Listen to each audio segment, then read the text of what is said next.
Bwana Yesu asifiwe tena, mpendwa mtazamaji wa kipindi kizuri cha watoto kutoka hapa Sibuka TV. Ninakukaribisha katika jina la Yesu. Mungu ni mwema, ametupa nafasi tena ya kuwa wazima katika siku nyingine ili tuweze kujifunza kwa habari ya malezi ya watoto. Na kwa kipindi kilichopita tulikuwa tumeangalia jinsi ya kulinda ufahamu wa mtoto, na vipindi vingine pia vingi ambavyo tumekuwa pamoja na mimi mwalimu wako ambaye nimepata neema kuwa mbele zako siku ya leo.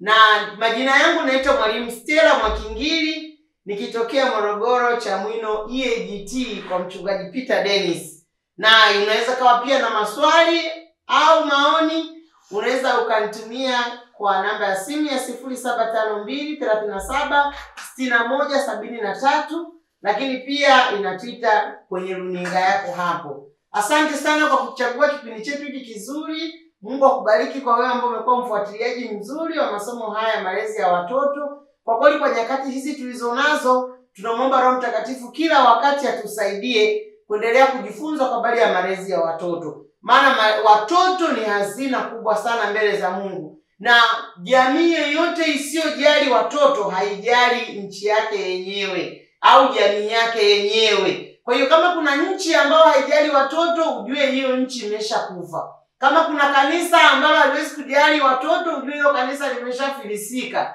Kama ni dini ambayo haiwezi kujali watoto, ujue hilo dini imeshakufa. Ni ukweli kabisa na utafiti upo. Nguvu kubwa inayotakiwa kuwekeza kwenye watoto ni kubwa, lakini jamii wakati mwingine imejisahau. Lakini nikukumbushe, kama kuna familia inataka ione namna ambavyo inapotea, basi jaribu kuharibu watoto. Kwa hiyo tunamtafuta Mungu atusaidie tunapoendelea kulea, turithishe mambo mema kwa watoto wetu. Wewe unaweza kuwa ni mhubiri, unaweza kuwa ni mchungaji, unaweza kuwa ni mwinjilisti, unaweza kuwa ni mama mtumishi mzuri sana, lakini furaha yako itakuwa katika kuona watoto wako wakiendelea vizuri. Bwana Yesu asifiwe sana. Ndio maana niliamua kufundisha kwa habari ya ufahamu wa mtoto. Watoto wetu kuna vitu wanajengwa. Niliwafundisha wakati mwingine, watoto wetu ni kama maboksi. Boksi unaweza kaweka wewe mwenyewe kitu unachotaka. Ndio maana kuna maboksi ya sigara, utakuta kuna maboksi ya friji, utakuta kuna maboksi ya tunabebea keki. Umo kwenye boksi yaani ukitaka kuweka boksi la viatu ni wewe, ukitaka boksi la nguo ni wewe. Lenyewe limekaa tu, limetengenezwa. Ni kiasi cha kuweka kitu chochote umo kwenye boksi na boksi linabeba. Kwa hiyo watoto ni wewe unaweka kitu gani huko ndani yake. Kwenye ufahamu wake unaweka kitu gani? Bwana Yesu asifiwe sana. Unaweka kitu gani kwenye ufahamu wa mtoto? Kwa hiyo unachotakiwa kukifanya ni kuhakikisha kwa kadri Mungu anapokujalia, jitahidi kulinda ufahamu wa mtoto. Bwana Yesu asifiwe sana. Na kipindi kilichopita nilikuwa nimefundisha habari ya milango mitano ya fahamu.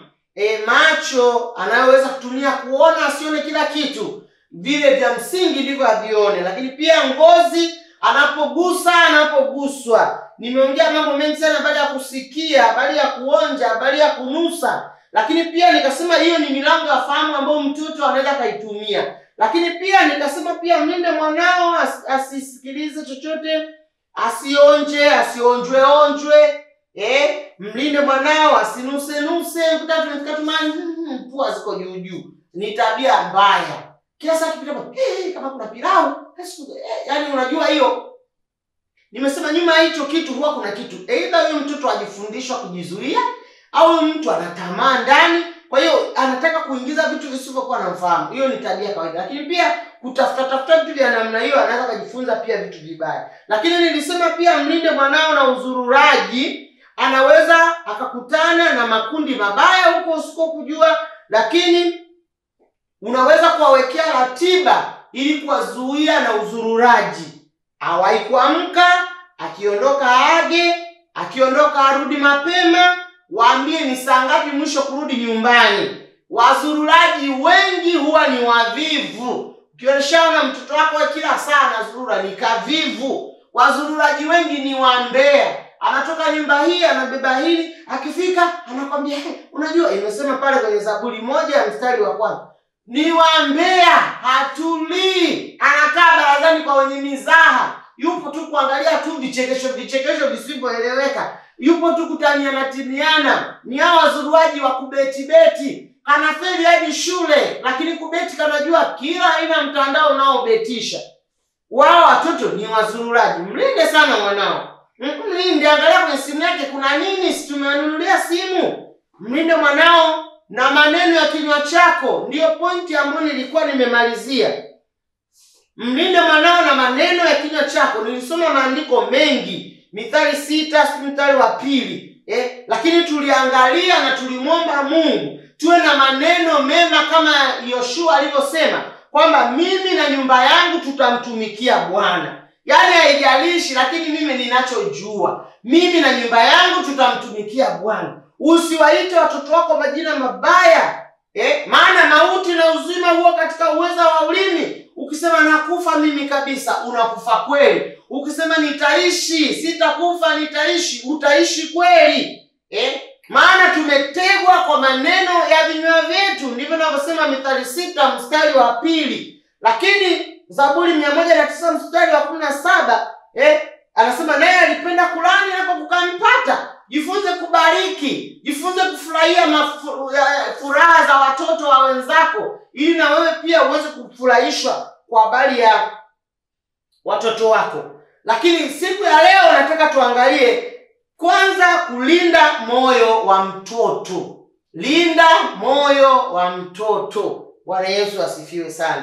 Ninaenda kuomba ili tuweze kuendelea na hiki kipengele. Mtakatifu Mungu wetu na Baba yetu uliyeziumba mbingu na nchi, tazama Mungu, tunaenda kujifunza kwa habari ya jinsi ya kulinda moyo wa mtoto. Sisi kama wazazi naomba utusaidie, lakini na kijana na mtoto huyo anayetazama, ninaomba ukaponye moyo wake na kumsaidia. Neema yako Yesu kapate kutufunika. Na mimi Bwana ninaomba ukanitumie Bwana kama chombo chako. Ukampe kila mmoja anayenitazama haja ya moyo wake. Ni maombi yangu Mungu kila wakati, umpe mtazamaji wangu huyu haja ya moyo wake. Katika jina la Yesu Kristo, Bwana naomba na kushukuru. Amen. Amen. Basi siku ya leo nataka tuangalie kuulinda moyo wa mtoto. Kuulinda moyo wa mtoto. Moyo wa mtoto unalindwa kama ambavyo ufahamu wake unaulinda. Linda moyo wa mtoto. Tumeona magomvi mengi sana ya watoto na wazazi. Tumeona wazazi ambao hawatunzwi. Ni mtu mzima lakini ana watoto 7. Kuna msimu unasema mzazi mmoja aliweza kulea watoto wake 7, lakini watoto wa 7 wanashindwa kumlea mzazi mmoja au wazazi wawili. Sijui kama wewe umewahi kusikia pia umsemo. Kuna vitu ambavyo wakati mwingine wazazi tumefanya ambavyo mwisho wa siku vimetupelekea tukashindwa kuwa na mahusiano mazuri na watoto wetu. Lakini mojawapo ni kuumiza moyo wa mtoto. Kuumiza moyo wa mtoto. Wewe jaribu kufikiria vitu ambavyo nitakavyokuangalia hapa. Mtoto mpaka anakuwa mtu mzima. Kwa nini? Yaani jaribu kufikiria kwa nini mtoto asimtunze mama yake aliyemzaa? Yaani amekaa mtoto miezi 9 tumboni. Kwa nini? Kutakuwa na roho hapa. Lakini ile huwa roho inakuwa na kitu nyuma. Inakuwa na kitu nyuma. Yaani baba yangu, mama yangu aliyenilea, akanisomesha, nikafika hapa, nimekuwa mtu mzima. Leo hii anaumwa, siwezi kushtuka. Haiwezekani. Haiwezekani mzazi. Lakini ndio maana tunataka tuanze sisi tunaojifunza. Kuna mahali unategemea watoto wako watakuhudumia. Kuna wakati utatamani watoto wako wakuvalishe nguo. Kuna wakati utatamani watoto wako wakutumie hela. Najua huna nyumba leo, lakini unatamani kila siku watoto wako waje kukujengea nyumba. Tuweke misingi huku chini ya watoto wanaoweza kuwa pamoja. Yaani ndio maana nikwambia suluhisha magomvi ya watoto. Ngoja nianze. Kusuluhisha magomvi ya watoto. Usimpendelee mmoja na mwingine ukamuumiza. Linda sana moyo wa mtoto. Baada ya hapo hicho kitu kitakuwa, hicho kitu kitaendelea. Bwana Yesu asifiwe. Hicho kitu kitaendelea, ndicho tutakachochukua kinaleta kumbukumbu. Kujua huyu ni baba, kujua huyu ni mama, kujua huyu natakiwa kufanya hivi. Kwa sababu wazazi wetu, watoto wetu ndio hazina zetu. Sasa nisome kutoka katika ile Luka 6 mstari wa 47. Luka 6 mstari wa 47. Nisome maandiko kidogo. Luka 6 mstari wa 47 unasema, kila mtu ajaye kwangu na kuyasikia maneno yangu na kuyatenda, nitawaonyesha mfano wake. Mfano ni mtu ajengaye nyumba na kuchimba chini sana na kuweka msingi juu ya mwamba. Na kulipokuja gharika, mto uliishukia nyumba ile kwa nguvu, usiweze kuitikisa, kwa kuwa imejengwa vizuri. Kwa kuwa imejengwa vizuri. Kuna msingi pale unawekwa. Bwana Yesu asifiwe sana.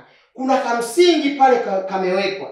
Ukienda pale juu 45 inasema, nilisoma 47. Inasema, mtu mwema katika hazina njema ya moyo wake hutoa yaliyo mema, na mtu mwovu katika hazina mbovu ya moyo wake hutoa yaliyo maovu, kwa kuwa mtu kinywa chake hunena yale yaliyoujaza moyo wake. Bwana Yesu asifiwe. Sijui, ngoja nirudie Luka 6 mstari wa 45.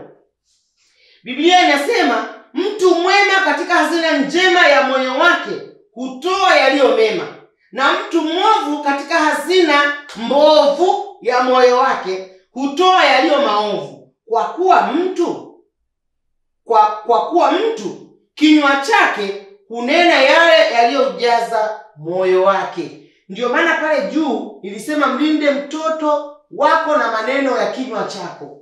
Wewe mzazi, uko kwenye hazina ya moyo wako, jaza mambo mema. Huko kwenye hazina ya moyo wako, jaza mambo mema. Ili ndio maana mtu akijikwaa tu anasema mama. Akijikwaa tu, mwingine atatukana tusi, anajua mwenyewe. Mwingine akijikwaa atasema Yesu. Huku ndani ndo alichokijaza. Amejaza mama, amejaza tusi, amejaza Yesu, atajua yeye. Kwa sababu hapa chini nimesoma katika 47, msingi uliowekwa ni msingi wa namna gani? Tuweke misingi wazazi. Kuna wakati tutazeeka. Usipoweka msingi kwa watoto wako, nilisema wakati mwingine nilikuwa kwenye kongamano moja la wanawake. Nikawa naambia wanawake, kila mzazi atajikuta hata siku moja labda umezeeka, umeumwa. Ukiumwa, una watoto wako sio 5. Mmoja yuko sio Dar es Salaam, sio Mtwara, sio wapi Morogoro, sio wapi Mwanza. Wanaamua wewe mzazi utaenda kwa mtoto yupi? Utajua wewe mwenyewe moyo wako ulikolalia. Ukienda kwa yule mtoto unayemfikiria. Na kama familia nzima haina umoja, huko ulikoenda utaozea huko. Hakuna atakayekuja kukutazama. Kwa sababu yawezekana huwa hawatembeleani. Hakuna wakutuma hela, yawezekana hata hawana hata namba za simu, lakini ni watoto waliozaliwa pamoja. Utakaa huko, ukitoka utarudishwa kijijini. Unaiona hiyo? Kila mtu atasema, sitaki kukaa na mama, sitaki kukaa na baba. Tutateseka sana jamani. Hebu tujifunze kwa wenzetu ambao wamepata hizi kazi. Haya mambo nilisema, tunaotoa mifano. Hatuishi mbinguni, tuko duniani. Linda sana moyo wa mtoto. Ziwekwe kule hazina njema. Bwana Yesu asifiwe sana. Mithali 1 mstari wa 10. Nimalizia hapa kwa utangulizi. Mithali 1 mstari wa 10. Biblia inasema, mwanangu, wenye dhambi wakikushawishi, wewe usikubali. Na watoto wanajua huo mstari. Waambie watoto wako ili ujenge msingi. Wenye dhambi wakikushawishi, wewe usifanyaje? Usikubali. Sasa toka hapo nenda Mithali 4 mstari wa 23. Mithali 4 mstari wa 23, Biblia inasema, linda sana moyo wako kuliko yote uyalindayo, maana ndiko zitokako chemichemi za uzima. Ninataka kuongelea habari ya chemichemi sasa ya uzima. Moyo ni uzima. Unajua, unaweza kusimama figo moja ukaletewa nyingine. Unajua, unaweza kusimama figo zote mbili wakakupa nyingine. Lakini moyo ukisimama hauna spare. Moyo hauna spare. Chemi zikikatika za moyo, umeondoka. Tulinde sana mioyo ya watoto wetu. Tulinde sana mioyo ya watoto wetu. Usiwaumize. Unawezaje ukalinda moyo wa mtoto wako? Mlinde mwanao kwa kutokumnenea maneno mabaya. Kama nilivyosema pale mwanzo, kuna watoto hawafanyi vizuri mashuleni, lakini usiwanenee maneno mabaya. Kwamba ni wewe ndio kituko kabisa. Wewe ndio kituko kabisa. Hivyo kesho hamna kitu. Waliofaulu vizuri ndio wanasifiwa. Yanapata mavichwa na yenyewe paka atakuja kuanza kufanya vibaya. Hata huyo ambaye hafanyi vizuri na yeye anapendwa. Hivi unataka wewe mwanao, sikiliza, huyu mwanao huyu hafanyi vizuri, uwe na uhakika mwalimu anamchapa. Hafanyi vizuri, ujue kabisa wenzake wanamzomea. Na akifika nyumbani na wewe mzazi unamzodoa, unataka aende wapi? Ndio pale utasikia mtoto kamejinyonga, kameandika nini, nafeli sana masomo. Utakuwa mgeni wa nani? Anatakiwa mtoto akirudi nyumbani apate pumziko. Moyo wake usiumie. Yaani mimi nakuhakikishia siku hizi shule ni ngumu. Huu mtaala mpya wenyewe ulianza darasa la 3. Kaupitie wewe mzazi. Lakini inawezekana hata hujaujua ulivyo. Ni mtaala ulioshiba. Bwana Yesu asifiwe sana. Sasa naongea kama wazazi. Upitie wewe, angalia ile maswali. Utashangaa tu somo lake moja, wewe huwezi kujibu hata swali moja. Lakini amerudi nyumbani amefeli, hata hujauangalia. Unamsema, unampiga, unamtundika mpaka miguu juu kichwa chini. Msiwe na adhabu za kikatili. Mnawaumiza watoto. Unapiga hujui hata mtoto anakosa gani. Kwa hiyo usimnyumize mtoto kwa maneno yako magumu. Nitumie tu neno maneno magumu. Yaani kuna wazazi wana maneno magumu. Kuna wazazi mna maneno magumu. Mama mmoja tulikuwa sisi tukiwa wadogo. Ulikuwa ukipita kwake labda mnacheza mnapiga kelele. Anatuambia toka pepo, toka pepo, pepo nyie mapepo. Yaani ile neno tulikuwa tunamuita na yeye pepo. Lakini tukaanza huyu mama kwa tuta mapepo. Hata hiyo ni moja tu neno ambalo ni labda ni rahisi ukilisikia. Lakini unajua kwa nini anaita mtoto wake mapepo?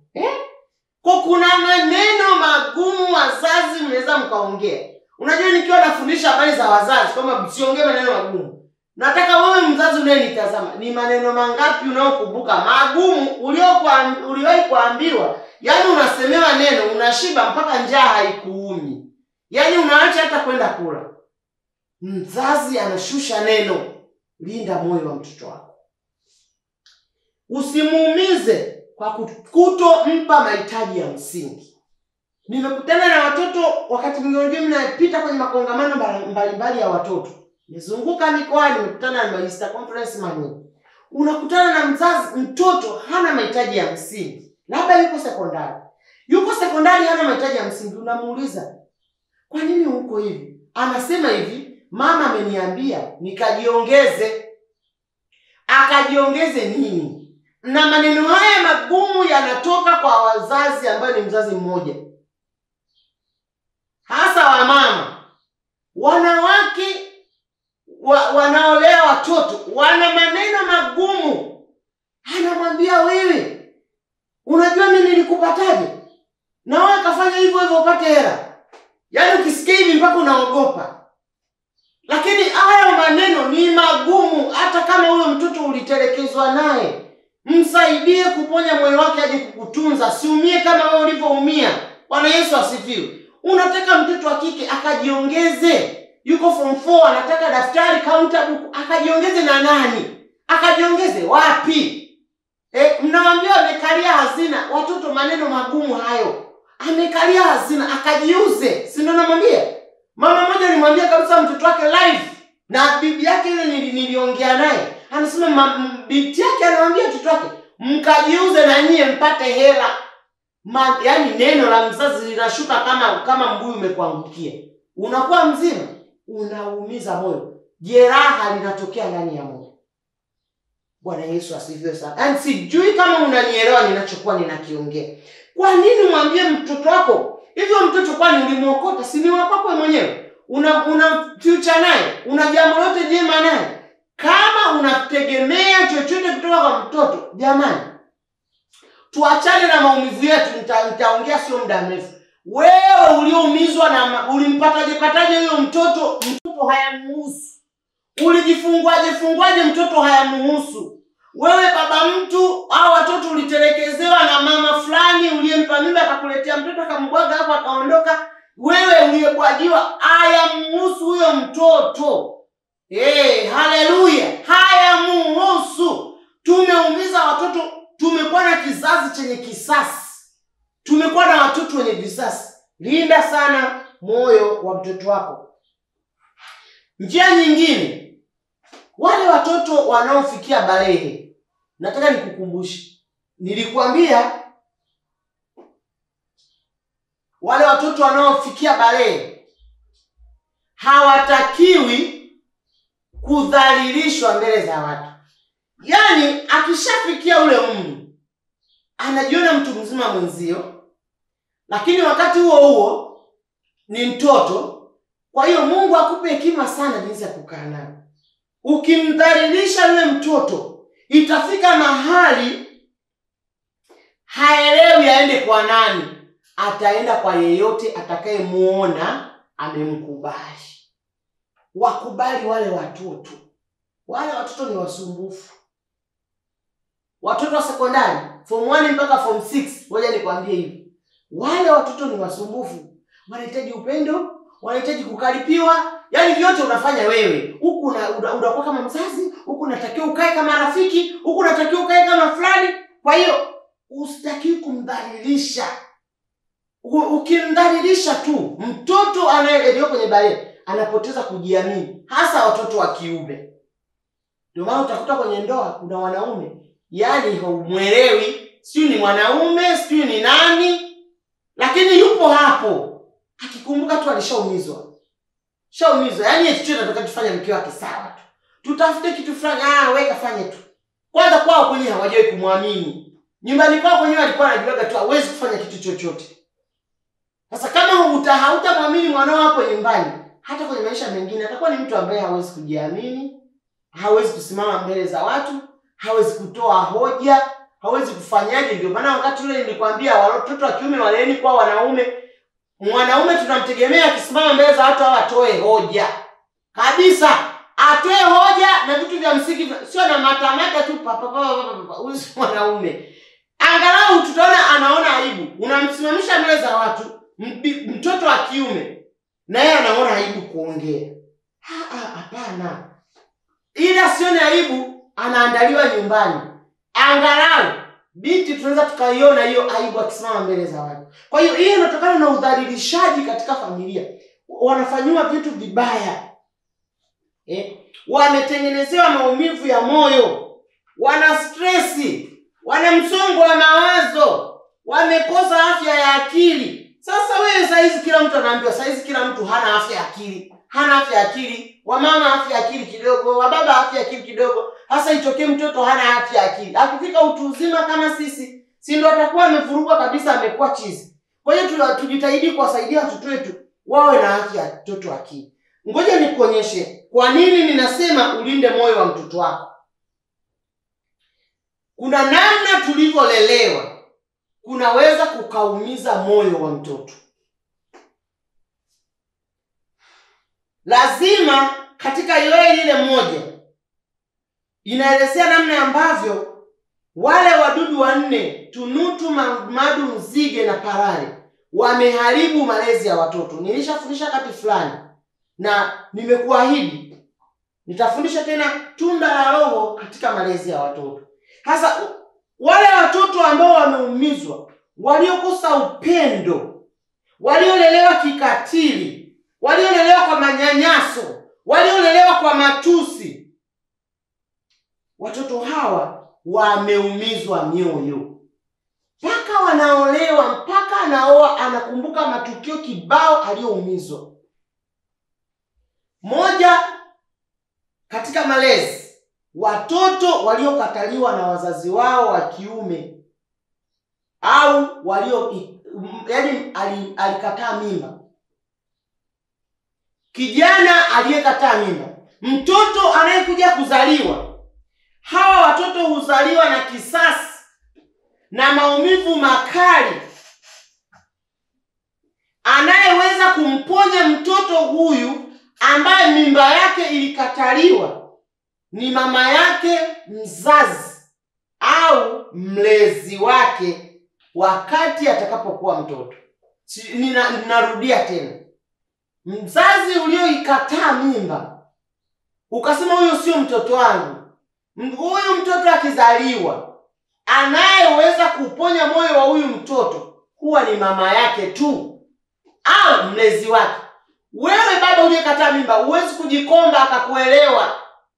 Lakini ni wajibu wa kila mzazi kumfundisha msamaha huyu mtoto. Kwa hiyo huu msamaha lazima uanzie kwa mama aliyekataliwa mimba, ili aweze kumsaidia mtoto wake aponywe moyo. Ndio maana tunasema linda sana moyo wake. Yaani wewe mama sasa wakati huo, linda sana moyo wa mtoto, ndio utokako uzima. Huko ndiko kwenye hazina. Tumesoma kwenye Biblia, hazina mbovu. Yaani ukiweka kila saa ukiomba babako alikukataa, babako alikataa mimba, babako ndio hajakutunza. Babangu anaitwa nani? Simjui, alikufa. Kumbe hajafa, unamjua kabisa alikotoka. Babako ni ukoo gani? Unaamua tu. Kama mimi hapa naitwa Stella, yaani ndio naita kabisa, anaitwa Debora, namuita Debora Stella. Sitaki hata ajue ukoo wake, sitaki hata wajue ndugu zake. Sikiliza, hawa watu wanafikaga mahali wanaitaka familia. Wanataka kujua ametokea wapi. Si nilikwambia wakati fulani? Wanasifiwe. Kuna mzazi alitaka kuuliwa mama na mtoto wake wa kiume. Kila siku anamuuliza, "Hivi wewe mama, babangu kwa anasema sijui." Akamtamkia neno gumu. Kama ina maana wewe mama ulilala huyo na mwanaume usiku au utavurugwa hiyo jibu. Kama ina maana ulikuwa umefumba macho au ulikuwa mfanyaje? Ulibakwa? Ulikuwa wapi mpaka kanizaa? Mama kakasirika. Asema wakaona hatoi majibu. Ndugu amembembeleza. Mwambie kijana wako anakaribia kuoa, anasema sijui. Yaani mtoto anamfikia miaka 25 anataka kuoa. Alishasema sijui. Kila kitu sasa sijui, hajui kweli, sijui anajua hataki, sijui. Akawa anamwambia mimi lazima huyu mama nimuue. Nijue tu sina wazazi wote. Unaona hiyo roho inayovyoingia. Yaani kuna vitu wazazi unaweza kama unafanya au hujui unafanya kwa nini. Lakini bina hatari. Mzazi kama unamjua baba yake kweli, na kama umeokoka umemficha mtoto baba yake, kamwambie baba yake, utaenda jehanamu, utakuja samehe.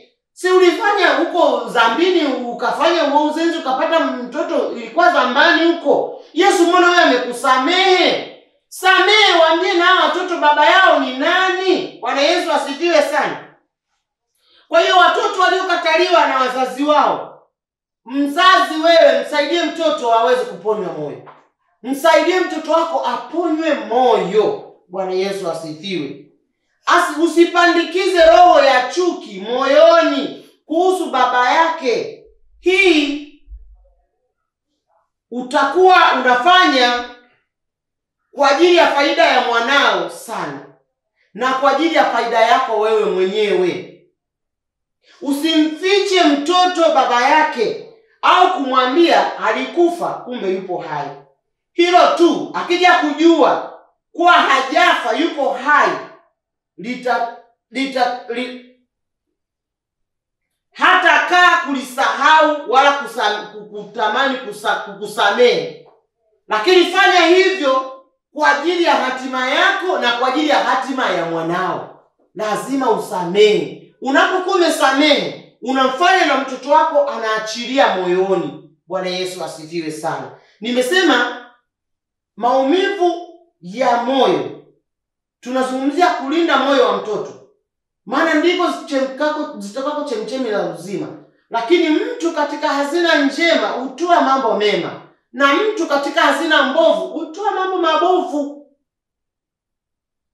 Eneo lingine ambalo limeumiza watoto kwenye malezi, limeumiza moyo, watoto waliotelekezwa kwa bibi au babu au mjomba au shangazi au nani au jirani.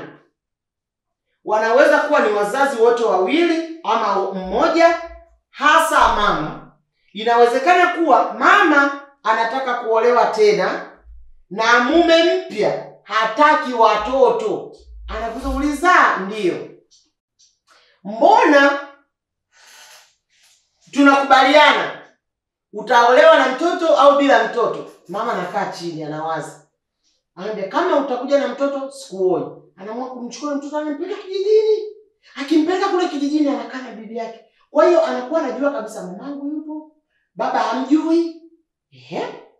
Anaamua kumtelekeza mtoto, ana kijijini au popote, yeye anaenda mjini au kokote ambapo ataenda kuishi maisha mapya. Kwa kule anaanza familia mpya, lakini mtoto wake aliyemzaa ujanani kamtelekeza mahali. Hii wengi imewaumiza sana. Imewaumiza sana. Wameshindwa kusamea wazazi wao. Wazazi hawawahudumii watoto kwa mahitaji ya msingi huko walikowaacha, na wakati mwingine mbaya zaidi, yeye kaachwa kijijini na maisha magumu, lakini huko aliko huyu mama ana maisha mazuri. Bwana Yesu asifiwe sana. Yaani hapa nakwambia ndugu yangu, huyu mtoto umemuumiza moyo. Utamuumiza moyo. Utafanya kazi sana kumrejeza.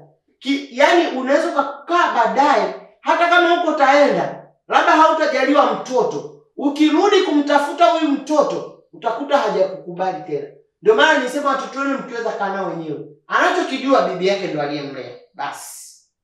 Wewe mama utakufa unavyojijua. Utatabika unavyojijua. Kama huyu mtoto hatakutana na mtu amponye moyo, kama hatakutana na mtu amgange moyo. Sijui kama unanielewa ninachokiongea. Yaani moyo una nguvu. Nilisema ufahamu, lakini sasa ni maumivu haya ya moyo.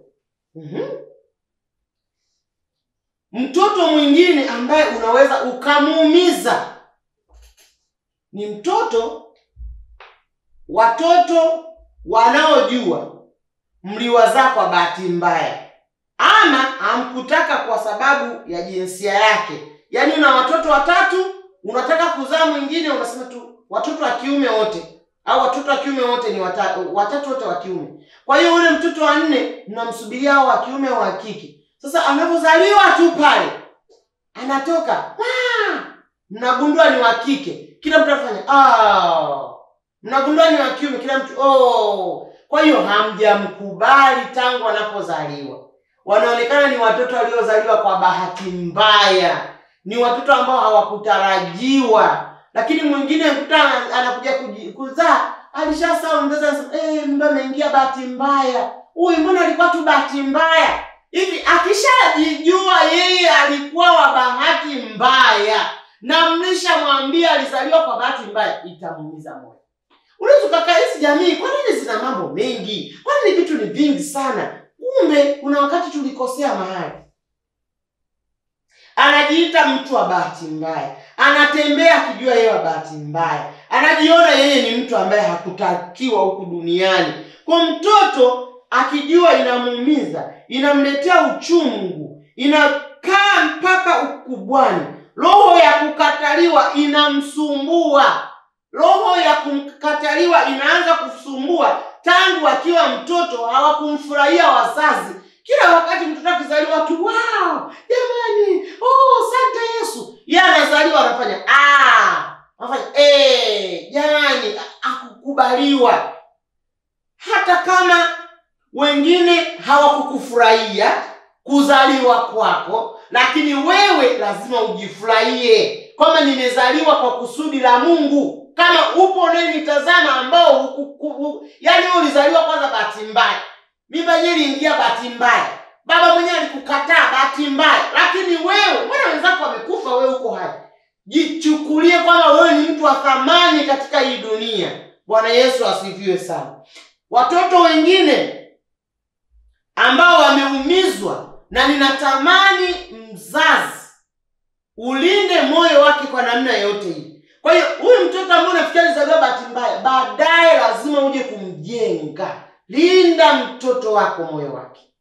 Watoto waliolelewa kwa kikatili na mama wa kambo au baba wa kambo, kwa sababu yoyote ile ambayo inawezekana kufiwa na wazazi ama waliamua tu, unamchukua tu mtoto wako unampeleka kwa mtu, anamfanyia ukatili, anamuumiza. Watoto kama hawa mioyo yao inaumia. Wewe mzazi, wewe mchungaji, wewe mwinjilisti, wewe mwalimu, lazima umsaidie huyu mtoto kumlinda. Linda sana moyo wake. Linda moyo wake. Ndio maana nasema hata Biblia inasema linda moyo wako. Mimi sasa nimesema moyo wake. Lakini wewe ambaye ni mtu mzima na hivi vitu umevipitia, hapana, unatakiwa uviache. Visiendelee kukuumiza, visiendelee kukutesa. Hawa watoto, wewe jaribu kufikiria, wazazi wamekufa, wamenyang'anywa mali.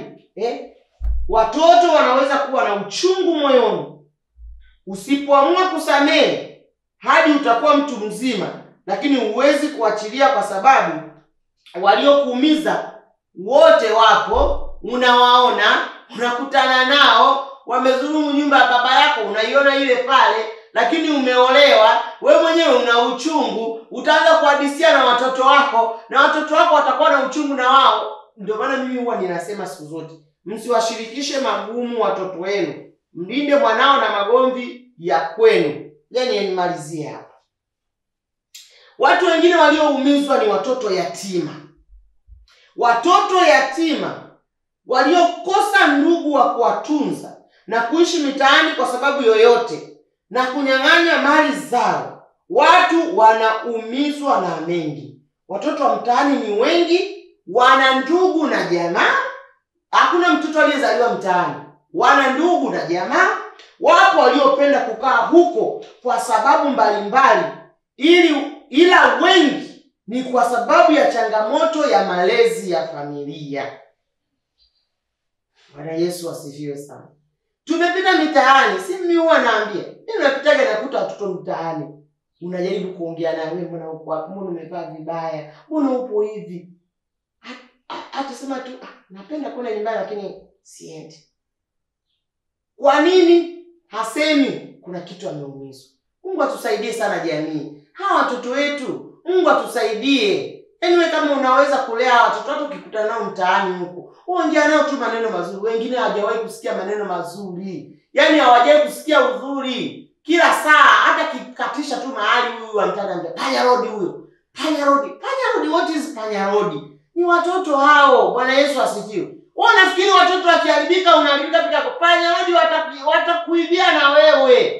Kuna mahali hapa panya road walijikusanya kwa sababu ya kutokusamehe, wakaumia. Bwana Yesu asifiwe sana. Ni watoto hawa wanatakiwa kusaidia. Ndio maana tuna serikali inaingilia kati. Nyie makanisa mmefanya nini kwa ajili ya watoto hao walio karibu na haya madaraja makubwa ambao watoto wanakaa? Wakati mwingine hizo siku za watoto twende huko tuwapeleke kwa Biblia. Watajifunza, watajua habari za Mungu. Ongea nao habari, washirikishe habari za Mungu. Wengine wanaokokaga humo. Haya magereza ya watoto wamejaa watoto wakatili. Watoto wanaoua wazazi wao. Si tumeona? Mwingine juzi hapa sisi amemwekea sumu mama yake. Mungu atusaidie sana. Bwana Yesu asifiwe. Watoto wengine walioumiza ni watoto waliofukuzwa nyumbani. Watoto waliofukuzwa nyumbani kwa makosa mbalimbali, kama kupata mimba au kuwa na tabia zote mbaya, wameumizwa. Usiwafukuze watoto wako nyumbani. Watoto wako ni hazina yako. Hebu jitahidi, mtumishi wa Mungu. Hebu jitahidi. Usiwafukuze watoto nyumbani. Watoto wako ni hazina yako. Watoto wako ni hazina yako. Lazima wakae nyumbani kwako, uwaelekeze, uwafundishe. Wanaweza kawa wamefanya makosa makubwa sana, lakini bado una uwezo wa kuwaelekeza, bado una uwezo wa kuwasaidia ili uweze kulinda moyo wao. Tunachokitafuta ni moyo wao ambao tunaweza tukautumia kwa ajili ya utukufu wa Bwana. Mungu akubariki. Basi ninaamini mpendwa mtazamaji ulikuwa pamoja na mimi katika kipindi kingine hiki cha leo. Tulikuwa tunajifunza habari ya kulinda moyo wa mtoto. Nimetoa mifano mingi sana ambayo inaweza kukusaidia ili tuweze kuwa na watoto ambao wana hazina njema kwenye mioyo yao. Lakini pia tuna watoto ambao wenye furaha, wenye upendo, wenye amani. Na pia ninaamini tutakuwa na maswali mbalimbali, utayatuma kwenye namba hiyo ambayo inapita hapo kwenye runinga yako, na ninakuombea baraka za Mungu ziwe pamoja na wewe, na Mungu akupe kufurahia watoto wa nyumbani kwako, wewe na familia yako. Ninakutakia utazamaji mwema wa vipindi vingine vinavyoendelea kutoka hapa Sibuka TV, na Mungu wa mbinguni akubariki. Amen.